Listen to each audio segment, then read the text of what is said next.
अजय विश्वनाथ साहब, EMS TV में आपका हार्दिक स्वागत है। धन्यवाद। इस समय लोकसभा चुनाव को लेकर बहुत सारे देश में राजनीतिक हलचलें चल रही हैं। मध्य प्रदेश में भी बहुत राजनीतिक हलचलें चल रही हैं और सबसे बड़ी बात यह है कि मध्य प्रदेश सरकार इस समय देश के लिए एक आइकॉन बनी हुई है कि तीसरी बार विकास के दम पर सरकार आई है।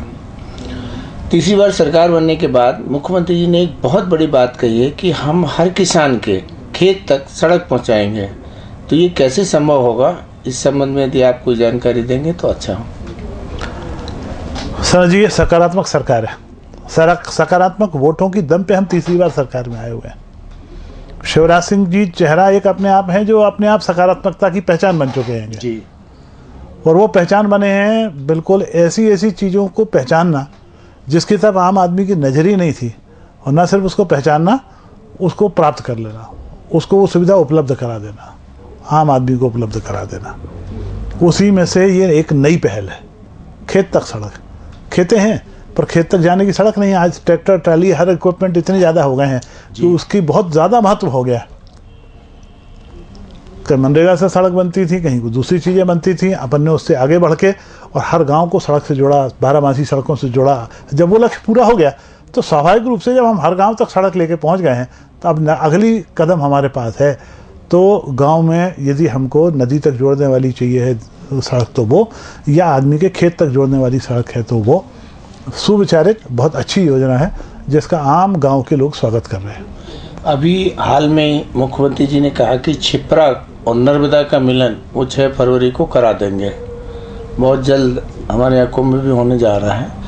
तो इससे प्रदेश के विकास में क्या फ़र्क आएगा? आप मंत्री रह चुके हैं, आप मंत्रिमंडल में रहे हैं, ये सारी योजनाएं आपने भी देखी हैं। तो अब ये सपना साकार होने जा रहा है, तो ये किस रूप में सामने आएगा जनता की? सपना तो साकार हो चुका है जी। 6 तारीख को तो सिर्फ उसको इस समय उद्घाटन करने जा रहे हैं वो उस चीज़ को। एक ऐसी अति महत्वाकांक्षी योजना और अत्यधिक सीमित काल में 1 साल का सीमित समय लिया था। हम लोगों को भी आश्चर्य होता था क्या बात कर रहे हैं शिवराज जी, कैसे संभव होगा। उन्होंने झील थी करके दिखा दिया। जब वो 24 घंटे लाइट की बात कहते थे, हम लोग कहते थे यार कैसे होगा, उन्होंने करके दिखा दिया। ये उस आदमी की विशेषता है। तो ये जो है, आप ये समझ लीजिए कि नर्मदा नदी जो है वो बहती है कि पूरब से पश्चिम की ओर। अब ये नहर में से नदी में से जाएगा छपरा में, और छपरा का जाएगा चंबल में, और चंबल का जाएगा गंगा में, और गंगा जाएगी फिर पूरब।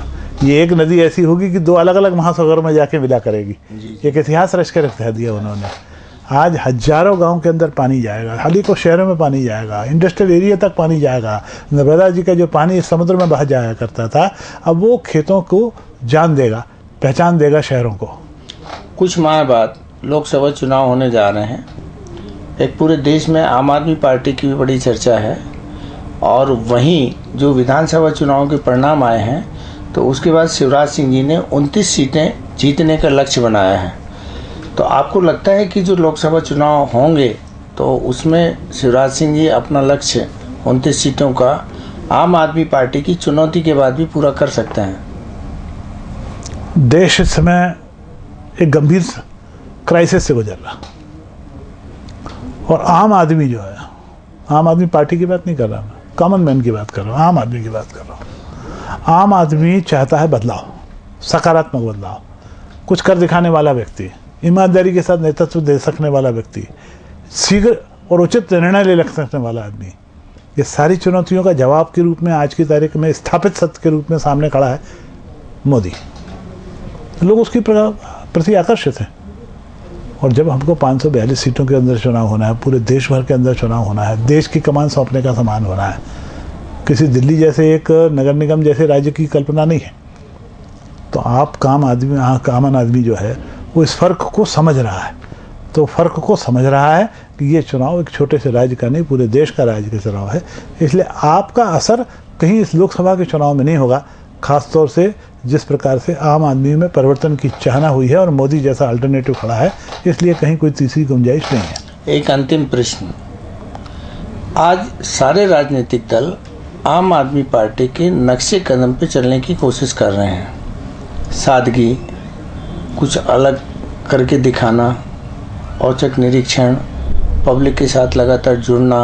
अभी छिंदवाड़ा में कमलनाथ जी ने पहली बार चाय पी, मुख्यमंत्री जी भी औचक निरीक्षणों के लिए निकले, और भी दूसरे राज्यों से जो समाचार आ रहे हैं कि सब जगह आम आदमी पार्टी का असर राजनेता के बीच में देखने को मिलने लगा है और वो आम आदमी पार्टी को या केजरीवाल को फॉलो करते हुए दिख रहे हैं।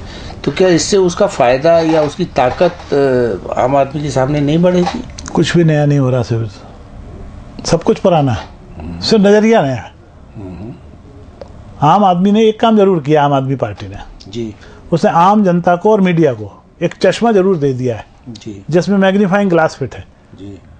आम आदमी उस मैग्नीफाइंग ग्लास से आज की तारीख में हर नेता को देख रहा है, हर पार्टी को देख रहा है। आने वाले लोकसभा के चुनाव में कैंडिडेट को भी उस नज़र से देखने की कोशिश करेगा। नया कुछ नहीं हो रहा। उन्होंने खड़े होकर कहीं चाय पी ली। सनत जी, आप भी जबलपुर के हैं, यही शिवराज सिंह चौहान ने एक नहीं कितनी बार आपके फौरे के ठेले पे खड़े होकर चाट खाई है, फौरे के ठेले पे खड़े होकर चाय पी है, किसी पान के ठेले पे खड़े होकर पान खाया है। कॉमन आदमी की तरीके एक नहीं कितनी बार जबलपुर में घूमे हैं। जब केजरीवाल का नाम पैदा नहीं हुआ था तब भी उन्होंने ये सब कुछ किया है, पर मीडिया को उस समय ये नजरिया नहीं था, इसलिए वो चीजें भूल गए हैं। और आज यदि शिवराज सिंह चौहान फिर से उस रोल में निकलते हैं जो वो पिछले 8 साल 10 साल में कई बार कर चुके हैं, तो उसको लोग आम आदमी की पार्टी के नजरिए से देखने लगते हैं, केजरीवाल के चश्मे से देखने लगते हैं। ये चश्मे का दोष है।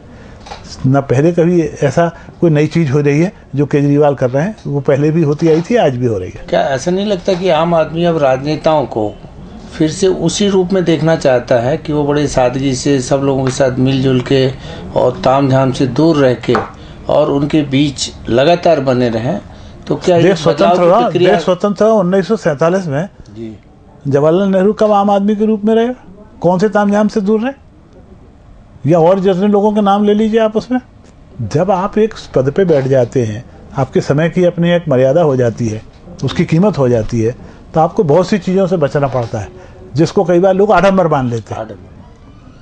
और यदि केजरीवाल जी उस वास्तविकता को नहीं पहचान रहे हैं, वो फिर वैसे ही आदमबाजी जैसे व्यवहार करने की कोशिश कर रहे हैं, तो समय बताएगा कि वो इस लाइन पे चल पाते हैं कि नहीं चल पाते हैं।